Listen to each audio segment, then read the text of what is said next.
back to the next hearing then? Of course we'll be back in the next hearing. No, Monsignor Urel. I have no idea. That's a matter, whether Monsignor Urel is not accused of contempt of court. Monsignor Urel, as far as I know, is involved in this matter is over. Is he a witness The witness to what? He's already testified that he never heard of this fellow Andrade and had no knowledge or involvement in this matter.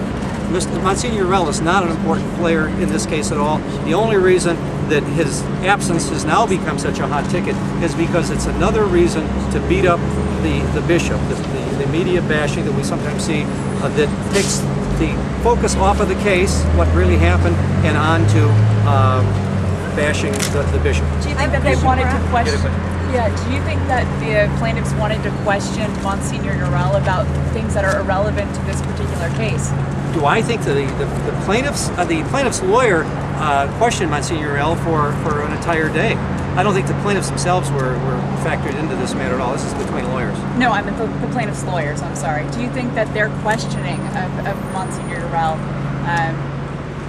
they wanted to do it to smear the bishop and the church? I don't want to talk about other people's motivations. What I do know is that all the questions that they wanted to ask, needed to ask, and were allowed by the referee to ask were asked.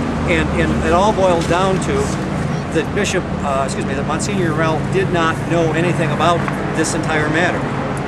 And so Monsignor Urel testified that he was in charge of receiving complaints and looking into complaints involving clergy misconduct. And there's absolutely no doubt in this case that the wrongdoer was a lay teacher, an assistant basketball coach. And so Monsignor Urel had nothing useful to add to that matter. And that's why the plaintiff lawyers agreed that we'll just go with the deposition we have. They agreed in writing. We'll just go with the deposition we had.